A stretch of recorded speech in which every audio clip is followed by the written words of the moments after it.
Welcome to ML's English Podcast, the show where English learning meets mindset growth. Whether you're here to boost your vocabulary, speak with confidence, or build a strong, unstoppable mindset, you're in the perfect place. Get ready for powerful tips, real conversations, and high energy that will move you forward. This is more than just a podcast. This is your new routine for success. Welcome to a new deep dive. You've provided us with, wow, a really fascinating stack of material today. It's like a treasure trove of everyday English phrases. The very building blocks, of natural conversation. Perfect, I think, for anyone looking to navigate those daily interactions with a bit more confidence, maybe more clarity. Absolutely. And what's genuinely fascinating here, it isn't just the phrases themselves, but the subtle power they hold. Right. These aren't just isolated words. They're sort of social lubricants, you could say. Tools for real connection, understanding, designed to help you interact with, well, ease and confidence in the English-speaking world. Exactly. So our mission today is to unpack these essential phrases. We'll show you how they fit kind of naturally into conversations. Yeah. Giving you a shortcut, maybe, to sounding more like a native speaker, and really understanding those unspoken cues, grasping the authentic rhythm of real-life chats. We'll be breaking down a pretty comprehensive list, 70 phrases in total. We'll dive into their nuances, their practical applications. 70. Wow. Covering everything from, casual greetings to polite requests, and even how to gracefully sort of end a chat. We'll reveal those hidden layers of meaning that make English conversations flow. So whether you're diligently working on your English right now, maybe preparing for an immersive trip, or you simply want to feel more comfortable, more natural in your daily interactions, this deep dive is definitely crafted for you. Let's get started on becoming more confident, more insightful communicators. All right, let's unpack this with part one. We're focusing on the bedrock of all interactions, initial greetings and basic engagements. Starting right at the foundation of first encounters. Those casual greetings that just sort of effortlessly set the tone for any conversation. And what better place to begin than with, hey, how's it going? Might avoid that one. And so universally recognized, isn't it? Such a casual way to inquire about someone's well-being. Right. You literally hear it everywhere, from the street corner to the coffee shop. Indeed. And what's really insightful here is that, hey, how's it going, is actually far more than just a literal question about someone's day. Right. It's really an open invitation to chat. It establishes an immediate, relaxed, friendly tone without demanding, a lengthy response. Nope. Think about bumping into a friend at a busy cafe. It's the perfect kind of unpressured way to start a conversation. It signals warmth, approachability. Yeah. It subtly communicates, I see you, I acknowledge you, and hey, I'm open to a brief, friendly interaction, but without obligating either of you to dive into some detailed life story. The magic is in its low-stakes nature. That makes perfect sense. Connection, not interrogation. Okay. And following that, the sort of quintessential, relaxed, and friendly reply, not bad, thanks, how about you? Simple, effective, always keeps the conversational ball rolling. And this phrase perfectly demonstrates a really crucial aspect of English conversation. Reciprocity. Reciprocity. Good word. Yeah. It's not just polite to ask back, it's almost expected in many situations by saying, how about you? Yeah. You're actively maintaining that conversational flow, showing genuine engagement, genuine interest in the other person. Right. If you neglect to ask back, it can sometimes be perceived as a lack of interest, or maybe even a bit abrupt, like you're shutting the conversation down. Correct. It's a subtle yet powerful social cue that keeps the dialogue balanced and natural. It reinforces that the interaction is a two-way street. Got it. Now, for those wonderfully surprising moments, when you bump into someone you haven't seen in ages, there's a truly powerful phrase that just bypasses all formality. Yeah. Long time no see. It just instantly conveys that sense of surprise, doesn't it? Yeah. And genuine happiness to reconnect. It absolutely does. And here's a surprising little fact about it. Long time no see is a fascinating idiom, partly because it's actually, ungrammatical. Really? Ungrammatical? Yeah. Its origins are debated, but many linguists suggest it might have emerged from Pidgin English or even literal translations from Chinese or maybe Native American languages used by immigrants in early America. Wow. And it got absorbed into mainstream English. The beauty of its ungrammatical nature is precisely why it feels so warm and immediate. Huh. It highlights an informal, familiar bond when you exclaim, "Oh, Sarah, long time no see, what have you been up to?" You instantly signal recognition, warmth, Yeah. Creating an immediate, comfortable connection much more effectively than saying something grammatically perfect but maybe stiffer, like, it has been a long time since we last met. That's fascinating. Okay. Following that casual vibe, we have what's up, which is arguably the epitome of casual greetings, Yeah. maybe even more informal than how's it going. Definitely up there in informality. So how does this one differ? And maybe more importantly, when should we really use it to avoid sounding awkward or maybe overly familiar? Yeah, what's up is indeed at the peak of informality. It's probably best reserved for close friends or very familiar acquaintances. Okay. The key difference is its expectation.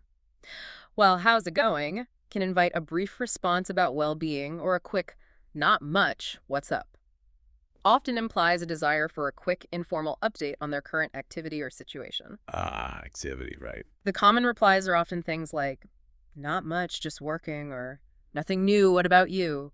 It's concise, almost like checking in on their immediate status. Mm-hmm. Using it with someone you don't know well might come across as overly casual, maybe even a bit jarring or rude in some contexts. Yeah. So it's all about understanding those different levels of formality in greetings. Shifting gears a bit now, let's talk about navigating introductions and seeking clarity, absolutely crucial skills for any communicator. When you're meeting someone new, what's the standard universally polite phrase? Yeah. It's nice to meet you, right? Precisely. Nice to meet you is absolutely essential for creating positive first impressions. Doesn't matter if you're at a networking event, a family gathering, or just introduced by a mutual friend. Right. It's a universal phrase, always appropriate, and it conveys a simple yet powerful sentiment of goodwill. When you extend your hand and say, "Hi, I'm Emma, nice to meet you," and they reply, "Nice to meet you too," it establishes a polite, welcoming foundation for any new connection. It's more than just words. It's a fundamental courtesy, signals respect, openness to the new acquaintance. Okay. But what if you didn't quite catch what someone said? Maybe they mumbled or there was background noise. Maybe they just spoke a bit too quickly. You need them to repeat themselves, but politely. Yeah. What are your go-to options for seeking that clarification? When you didn't hear someone clearly, the most polite and common ways to ask for repetition are probably, pardon, or excuse me, both convey a clear desire for clarification. Now, pardon can sometimes feel a touch more formal or perhaps slightly old-fashioned, especially in American English, but it's still widely understood and perfectly polite. Mhm. Excuse me, is, well, it's more versatile. You can use it for interruptions, to get someone's attention, or when you need them to repeat. Oh, okay. For instance, pardon, could you say that again, please? Shows a clear desire for comprehension without sounding demanding. These phrases are truly crucial for navigating those fast-paced conversations, especially if you're still fine-tuning your listening skills.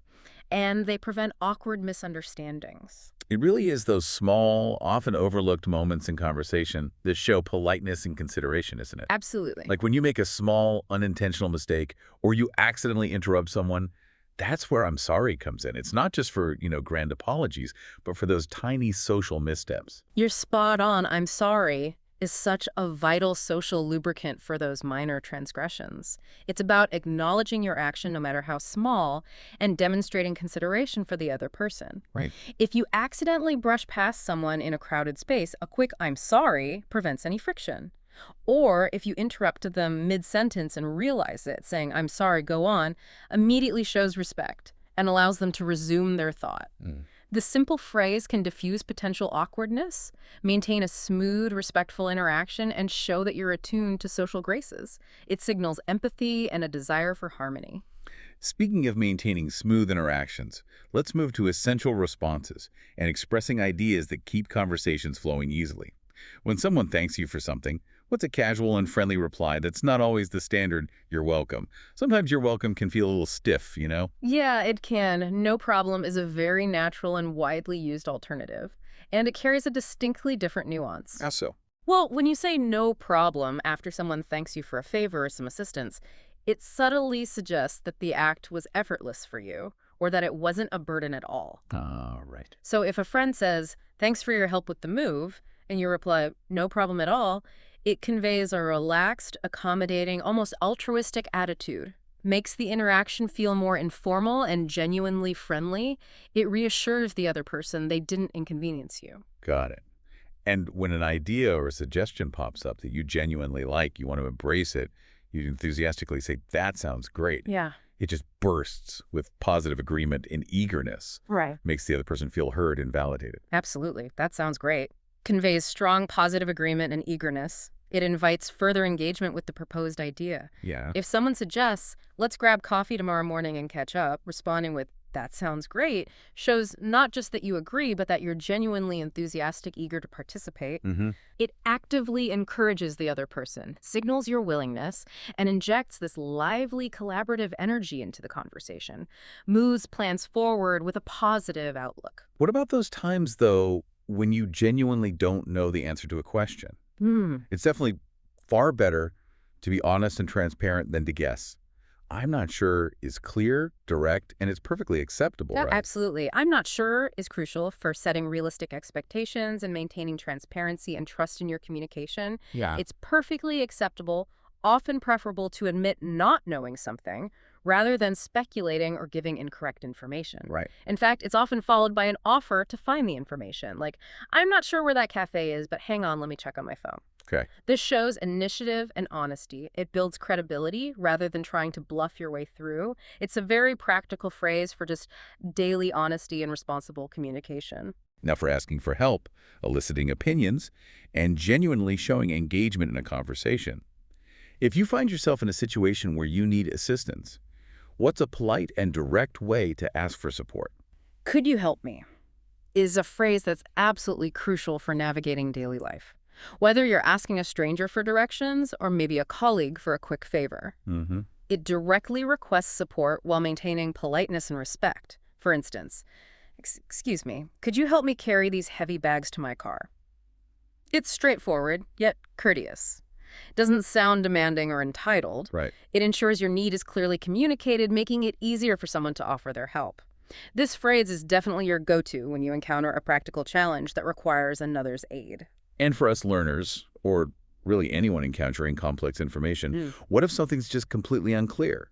We need a phrase that empowers us to admit confusion and seek that necessary clarity. I don't understand. This is an incredibly empowering phrase for learners and, frankly, for anyone dealing with new or complex information. Yeah. It explicitly states a need for clarification and opens the door for deeper understanding. Instead of just nodding along and pretending to grasp something, which inevitably leads to misunderstanding, saying, I'm sorry, I don't understand the sentence. Can you explain it in simpler terms? Empowers you to seek the necessary information without shame. Good point. It's essential for effective learning, for problem solving, and actively avoiding miscommunication. Never be afraid to use it. It shows a real commitment to true comprehension. To really get someone involved in a conversation or to genuinely solicit their perspective, you want to ask for their opinion. What do you think? That seems perfect for that, inviting them to share their unique view. Oh, absolutely.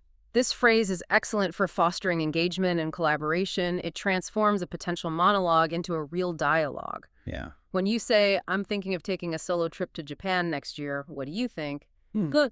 It clearly shows you value the other person's perspective. You're not just presenting an idea, you're inviting them to contribute their thoughts, their insights, maybe even their concerns. Right. It makes them feel heard, makes them feel part of the conversation. It's a great way to build rapport, gather diverse viewpoints, and ensure a richer two-way dialogue. And when someone tells you something new, something that truly sparks your curiosity or makes you pause and think, you want to show you're engaged. That's interesting. Does just that, doesn't it? Often leads to deeper revelations. That's interesting. It's far more than just a polite filler. It's a powerful signal of active listening and open-mindedness. It actively encourages the speaker to elaborate and share more. If someone says, did you know octopuses have 3 hearts and blue blood and are incredibly intelligent? And you respond, wow, that's truly interesting. Tell me more about their intelligence. You're not only acknowledging their statement, but inviting them to share a deeper layer of information. Yeah, asking for more. Exactly. It demonstrates genuine curiosity and encourages further discussion, which is a hallmark of good, engaging conversation. Opens up avenues for shared discovery. Moving on to expressing agreement and disagreement, fundamental parts of any healthy exchange of ideas. Let's start with consensus. How do you show you have the same opinion as someone else, clearly and directly? Well, the most direct is simply, I agree. It's clear, unambiguous. It instantly strengthens rapport and indicates shared understanding, creating a sense of alignment. Right. When someone says, I really think summer is the best season for travel, and you respond, I agree, it's perfect for beach holidays and long evenings, you're not just confirming, you're building a connection over a shared sentiment, reinforcing the positive flow of the conversation. It's a foundational phrase for fostering alignment and solidarity. But what if you hold a different opinion? It's crucial, as you said, to express disagreement politely, constructively, avoiding confrontation. I disagree is the phrase, but how do you deliver it in a way that respects the other person's viewpoint while still articulating your own? That's key. I disagree is crucial for healthy debate and allowing diverse perspectives. The key lies in its delivery and often what immediately follows it. It's vital to deliver this politely. Maybe follow up immediately with your own reasoning or a softening phrase. For example, if someone states, coffee is definitively better than tea, you could respond, I disagree actually. I find tea more soothing and versatile. Right, giving a reason. Or, I hear what you're saying, but I tend to disagree. I prefer tea. This articulates your differing view respectfully, shows you've heard their point, but your conclusion differs. Opens the door for a constructive exchange, not an argument. It's about intellectual honesty wrapped in civility. That's a good point. Speaking of which, that's a good point. It's a superb phrase. It acknowledges validity in someone else's argument, even if you don't fully agree with their overall conclusion, or maybe you're just not ready to commit. It shows you're listening. Absolutely, that's a good point. It's powerful because it shows you've heard, processed, and considered their perspective, even if your ultimate conclusion or decision might still differ. For instance, if a colleague says, we should leave for the client meeting an hour early to avoid any unexpected traffic or parking issues, responding with, that's a good point, I hadn't thought about potential parking delays, acknowledges the wisdom in their statement. Yeah. It helps maintain a respectful and constructive dialogue. It's about valuing the input and showing intellectual fairness, even if you ultimately decide to stick to your original plan or suggest a modification. Now, let's look at managing the flow of conversation, crucial for efficient interactions. To smoothly begin a meeting, a collaborative activity, or even just starting a new topic with intention, there's let's get started. It's so direct and purposeful, signals a clear shift. Let's get started is a natural and highly effective way to signal the commencement of a new phase or topic. Sets an energetic and focused tone. Right. Whether it's for a formal business meeting, okay team, let's get started with today's project review, or a casual shared activity, everyone ready, let's get started on this puzzle. Yeah. It clearly communicates it's time to shift gears and begin the main agenda. Helps everyone align their focus, creates a unified sense of purpose, and moves the conversation from preparation to action. What if you're in the middle of a conversation or activity and you need someone to wait briefly, just for a moment, without losing their attention? Hold on a second. That's a very common, informal, and highly effective way to request a short pause. Okay. It's polite enough for most casual interactions, but also direct and clear. It signals to the other person that you'll be back or ready to continue very quickly, preventing confusion or concern about your sudden silence or distraction. Yeah. For example, hold on a second, I just need to grab my notebook, I'll be right back. Effectively communicates a temporary, brief interruption without breaking the conversational thread entirely. It's all about managing those micropauses smoothly. And building on that, if you do need to step away temporarily, even for just a moment, you want to reassure the listener you're coming back, rather than leaving them hanging. Exactly. I'll be right back is the perfect phrase for that. Prevents confusion or concern when you need to momentarily leave a conversation or a shared space. Right. It explicitly implies a quick return, assuring the other person the interaction isn't over and they shouldn't assume you're gone for good. Saying, excuse me, I'll be right back. Just need to answer this call. Is a polite and clear way to inform someone of your brief absence. Maintains good communication, manages expectations, shows consideration. Finally, for this section, sometimes you just need a moment to formulate an answer, especially if it's a tricky question or you need to recall some information. You want to signal that you're actively thinking, not just drawing a blank or avoiding the question. Let me think. That's the perfect phrase for the situation. Okay. It buys you valuable time and signals to the other person that you are actively processing the question rather than just being silent or unresponsive. Right. Which is much better than a long, awkward silence or worse, a rushed, incorrect answer. If asked, what's the capital of Australia again? Responding with, let me think. It's Canberra. Shows you're engaged, respectful of the question, and working towards the correct response. It effectively handles questions that require a moment of mental effort, making you seem thoughtful and deliberate.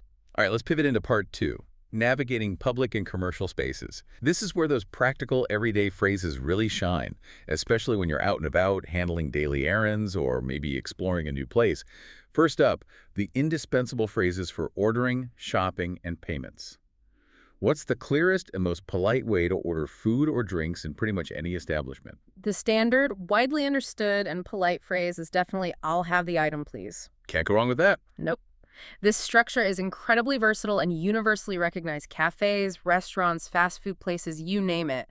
Whether you're saying, "I'll have the chicken sandwich, please," at a diner, or "I'll have the iced latte, please," at a coffee shop, it clearly communicates your choice to the server. And the please is key. Absolutely key.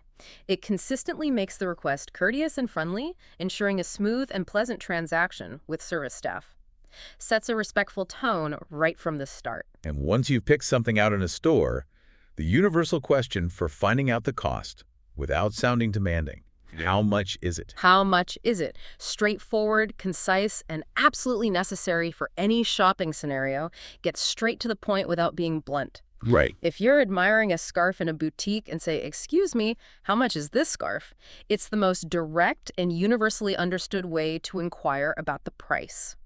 This phrase is practical, essential for managing your budget, comparing options, making informed purchasing decisions in any retail setting, a fundamental tool for economic interaction. In today's increasingly varied payment landscape, it's not always a given that places accept all forms of payment, especially credit cards, which, let's face it, we often rely on. Very true. So, to avoid an awkward surprise at checkout, you really need to ask, do you accept credit cards? This phrase is crucial. In our increasingly cashless, or maybe just differently cashed society, understanding payment options upfront is key for smooth transactions.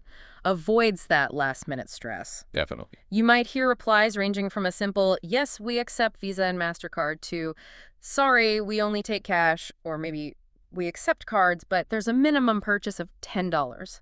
Asking this just ensures you're prepared with the right payment method. Avoids any awkward situations when it's time to pay, especially when traveling or in unfamiliar places. It's a pragmatic question, saves time, hassle, potential embarrassment. And when you're finished with your meal in a restaurant, signaling you're ready to leave and settle your bill is important. What's the go-to phrase that politely wraps up your dining experience? "Can I get the bill, please?" Or "Could I have the check, please?" Check is probably a bit more common in American English for a restaurant bill. Right, check. Okay. Either way, it's the polite and straightforward way to ask for your bill after a meal. It signals to the server you're ready to conclude your dining experience and settle up. Using please maintains that courteous tone, ensuring the end of your meal is as smooth and respectful as the beginning. Universally understood prompts the next step in the payment process. Let's move on to finding your way. Locations and directions.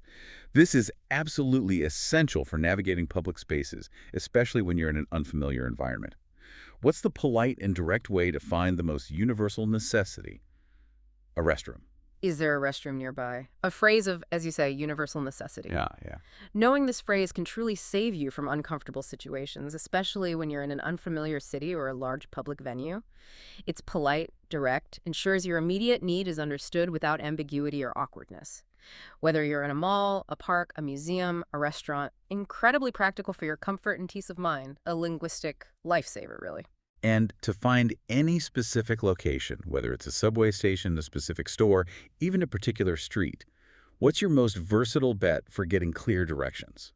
Where is the nearest location? This is highly practical and versatile when you're in a new area and need specific directions. For instance, asking, "Excuse me, where is the nearest subway station?" can get you a clear answer like, "It's 2 blocks down on the left, next to the bookstore." This phrase is invaluable for navigating unfamiliar urban environments. Helps you pinpoint exactly where you need to go to reach your destination efficiently, be it a specific shop, a landmark, or public transport. Sometimes, though, verbal directions, however well-intentioned, just aren't enough. Especially if they're complex or maybe you're a visual learner or navigating a really intricate area, that's when you need visual clarity. You've hit on a crucial point, especially for learners. If verbal directions are unclear, asking, "Can you show me on the map?" is incredibly helpful. Yeah, maps are great. And in today's world, most people are happy to assist, often pulling out their phones to show you on a digital map app like Google Maps or Apple Maps. Right. This approach is especially useful for visual learners when directions involve multiple turns or when landmarks are unfamiliar. It overcomes potential communication barriers and ensures you get precise, easy to follow guidance. Makes your journey less stressful, more certain.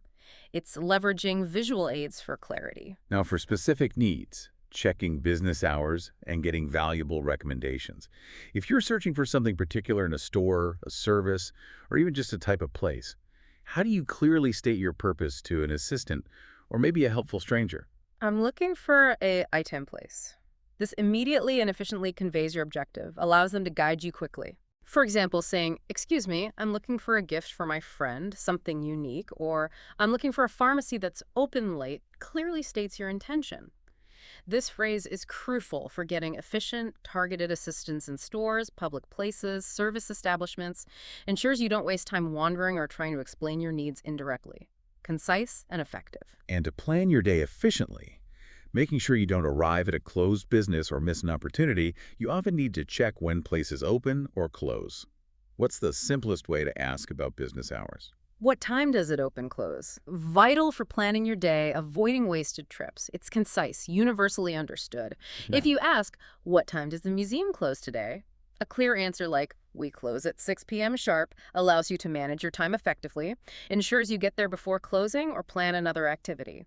This phrase is practical for planning activities, making appointments, generally ensuring you arrive when establishments are open, optimizes your schedule, prevents frustration. When you're in a new restaurant or exploring a new city and you're just unsure what to order, what to see, what activity to try, you can always invite helpful suggestions from someone with local knowledge or expertise. Do you have any recommendations?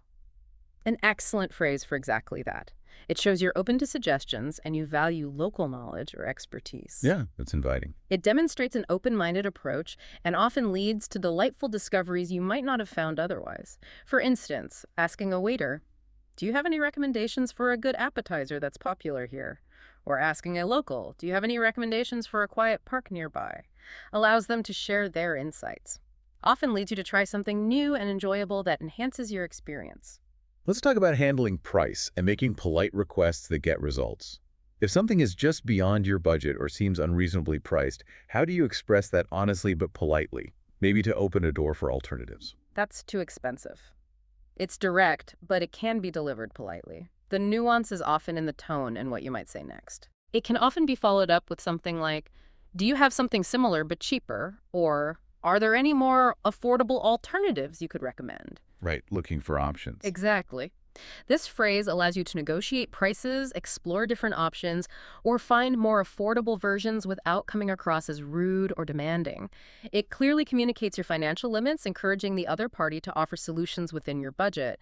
Demonstrates you're a serious but cost-conscious buyer. And if you're ever in a situation where you don't have your card, or you just prefer to use physical money, you need to clarify payment methods before committing to a purchase.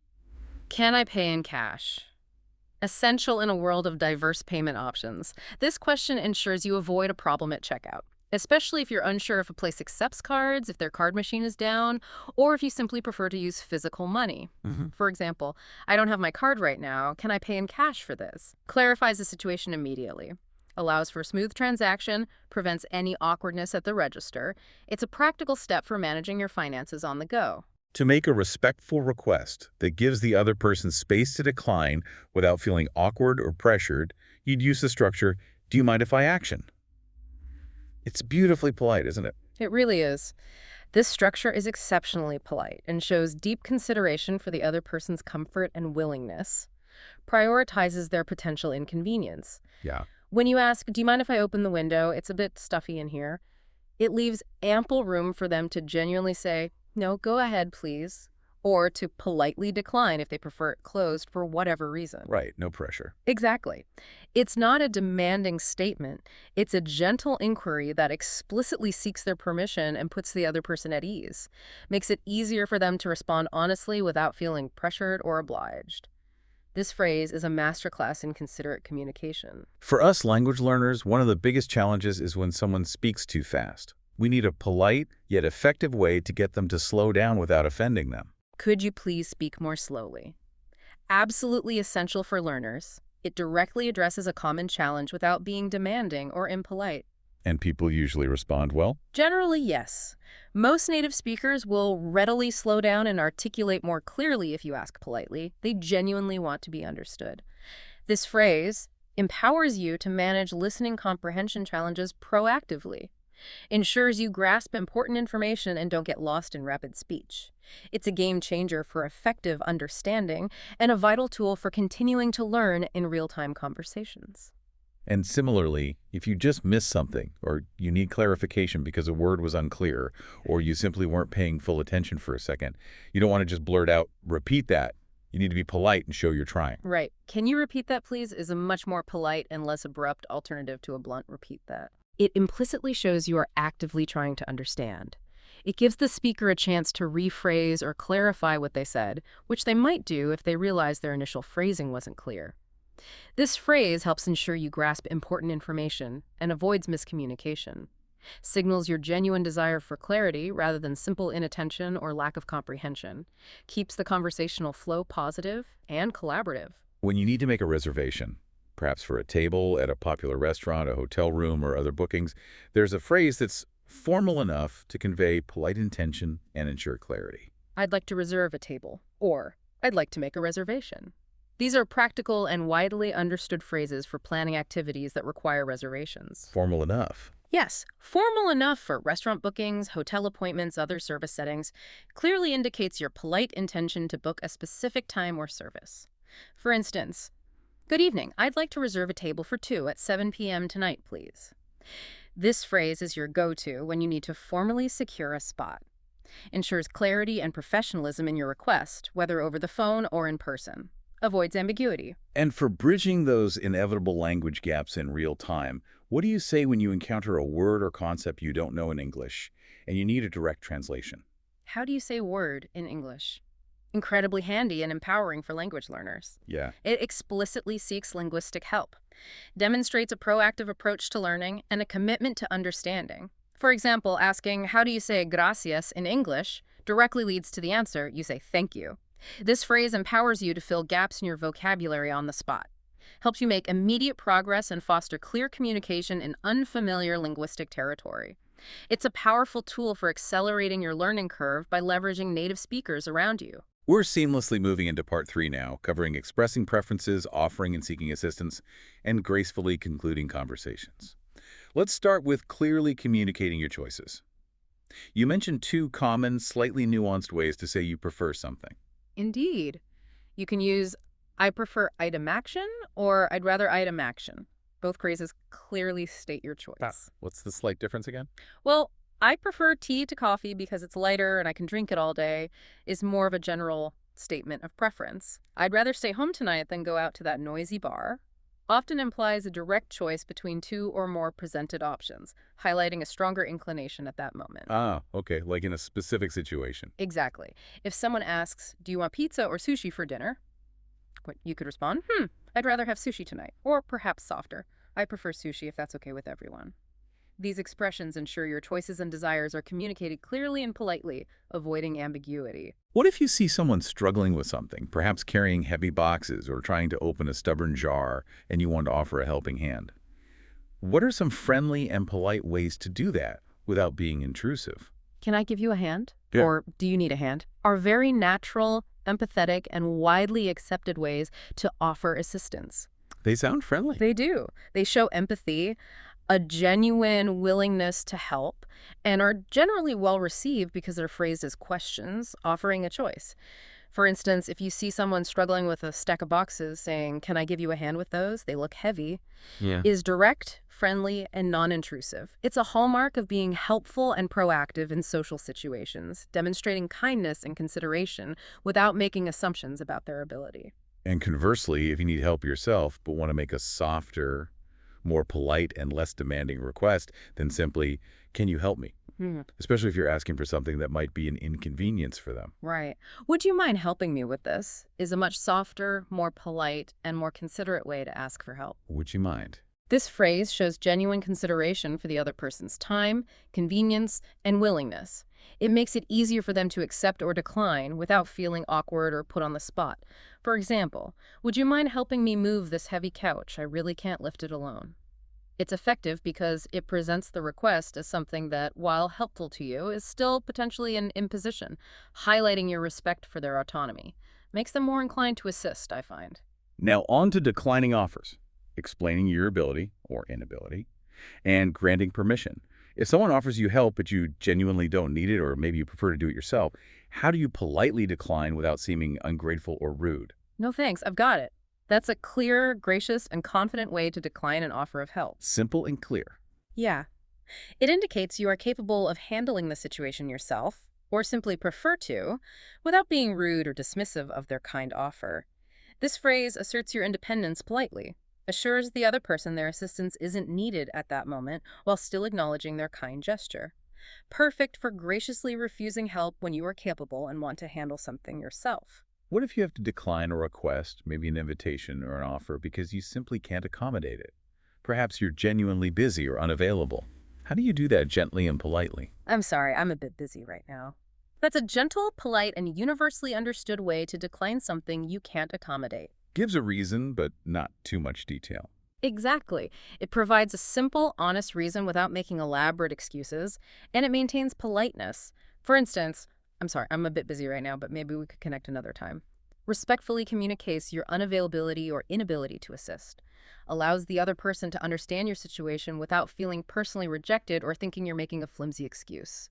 It's an essential phrase for setting boundaries politely and professionally. And when something is just not possible, perhaps due to a rule, a restriction, or an unfortunate circumstance beyond your control, there's that polite refusal that softens the direct no. I'm afraid not. Yes, this is a softer, less direct, and more empathetic way to say no. Often used when there's an implied rule, restriction, or some unfortunate circumstance. Strike with rules. Yeah. For example, if someone asks if they can park in a clearly marked no parking zone, they might be politely told, "I'm afraid you may not park here." Or if you ask if a popular item is in stock and it's sold out, the reply might be, "I'm afraid not, we're completely out." It conveys negative news or refusal politely, acknowledging the other person's desire while stating the impossibility of their request.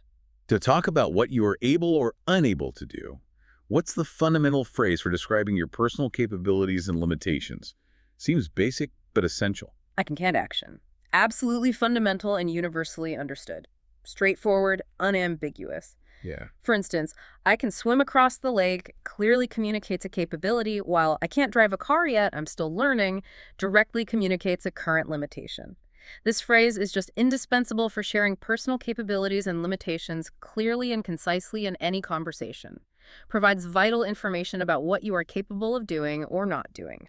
What about a more formal and very polite way to ask for permission? Perhaps in a more professional setting, or when addressing someone in a position of authority. It conveys a higher degree of respect than just, "Can I?" May I action is precisely that. It's often used in more formal settings or when asking permission from someone in authority. Conveys a higher degree of respect, deference, and politeness than the more common "can I?" Okay, so context is key. Definitely. For example, in a formal meeting, "May I interject for a moment?" Sounds far more respectful than "Can I interrupt?" Similarly, asking a professor, "May I open the window, professor?" is a very polite way to ask permission. This phrase is valuable for ensuring you use appropriate levels of formality, especially in professional or structured environments. Demonstrates refined communication skills. And if you're the one granting permission, what are the formal and casual ways to clearly say yes, confirming that the requested action is acceptable? To grant permission formally, you might say, "Yes, you may." It's clear, authoritative. More casually, and much more commonly, especially in informal settings, you'd simply say, "Sure, go ahead." Right. Go ahead. Both provide clear permission. "Sure, go ahead" is a very common, friendly alternative. Indicates the action is acceptable, causes no inconvenience, often accompanied by a gesture like a nod. These phrases allow you to give permission clearly and naturally, adapting to the level of formality and the relationship dynamic. Let's discuss describing habits and ensuring understanding two key elements for clear and relatable communication. To describe how often you do something, what vital tools do you use to paint a clear picture of your routines and regular activities? Adverbs of frequency like always, usually, sometimes, rarely, and never are absolutely crucial. The frequency adverbs, got it. Yeah. They're crucial for painting a clear and precise picture of your routines, habits, the regularity of your actions. They add this layer of detail that makes your descriptions more vivid, more accurate. Hmm. For example, I always drink coffee in the morning before work clearly indicates a constant habit. I rarely eat fast food, maybe once or twice a year, defines in your absence. If someone asks, do you go to the gym? You could say, I usually go 3 times a week, or sometimes I go on weekends if I have time. These words allow you to share your daily routines and personal habits effectively with great clarity. Gives listeners a real sense of your lifestyle. How do you proactively ensure you've been understood by the listener? Make sure you're both literally on the same page after explaining something, especially if it's a bit complex. You want to invite feedback. Do you know what I mean? Or Yeah. does that make sense? Are excellent phrases for this. Okay. They are powerful tools because they actively invite feedback and confirmation. Proactively ensuring both parties are aligned, preventing potential miscommunication before it escalates. Yeah, catching it early. Exactly. After giving a set of instructions, you might say, I'll pick you up at 5 p.m. at the main entrance. Does that make sense? This shows you're committed to clarity, you're open to questions, and you genuinely want to avoid any potential misunderstandings. They are proactive tools for effective, collaborative communication. Shows you value the listener's comprehension. What if you're the listener and you need more detail or clarification on something that was just said? You want to truly grasp the information, not just nod along. How do you articulate that need for deeper understanding? Could you explain that a bit more? Or what exactly do you mean by phrase are empowering questions for learners, or really anyone dealing with new or complex topics? Right, not just for learners. No, absolutely not. They show a genuine eagerness to truly grasp the information rather than just accepting it at face value or making assumptions. These phrases invite the speaker to elaborate, maybe provide more examples, or rephrase their point. Ensures you seek deeper understanding and avoid potential misinterpretations.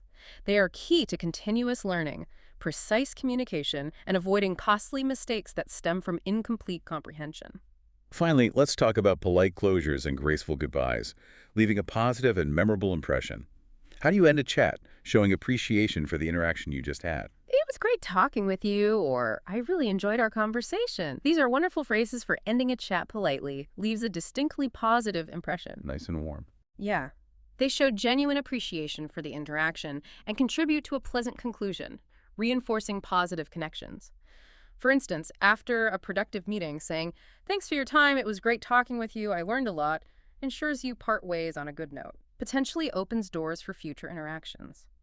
These expressions are key to ending conversations gracefully and reinforcing positive rapport. And to warmly wrap up a conversation when you're parting ways, what are your most common and friendly go-to closers, suitable for almost any informal situation? See you later, take care, or have a great day. These are common, versatile, and very friendly goodbyes, suitable for almost any informal situation. What's the slight difference between them? Well, see you later implies you expect to meet again soon, even if you don't have a specific plan. Take care is a general wish for well-being, often used when you might not see the person for a little while. Have a great day, or night, or weekend is a universally positive send-off. For example, all right, I've got to run. See you later. Take care. Succinctly wraps up the conversation while conveying warmth and good wishes. Mastering these different ways to say goodbye naturally enhances your conversational flow and reinforces your connections gracefully. Wow, we've covered a remarkable 70 phrases today. It just goes to show how much nuance, subtle meaning, and practical utility there is in seemingly simple everyday English. These aren't just words. They're really the stepping stones to truly fluent communication and deeper connections. Indeed. What stands out to me is how these phrases aren't isolated. They're interconnected tools. When used together with awareness of their subtle power, they create the fluid, natural conversations we all aim for. It's about building a repertoire that feels, instinctive, allows you to focus on the message and the connection, not just the words themselves. Absolutely. The real power comes from practicing them, integrating them into your own daily chats, maybe observing how native speakers use them. You'll find that with these phrases, you're not just speaking English, you're truly connecting with others, understanding nuances, expressing yourself with clarity, confidence, and authentic ease. Which raises an important question, I think. How can mastering these conversational building blocks not only improve your English proficiency, but also profoundly shift your mindset. Shift it towards greater confidence, perhaps a deeper understanding of human interaction, and maybe even an unstoppable desire for continuous growth in all your communication. Something for you to definitely ponder as you incorporate these new tools into your conversations. We hope that this deep dive helps you feel more equipped, more confident, and utterly ready for your next English interaction. That's a wrap for today's episode on ML's English Podcast. If you enjoyed it, make sure to subscribe, leave us a review, and share this episode with someone who's serious about growing in English and in life. Keep practicing, keep pushing, and we'll see you in the next one. Let's grow together.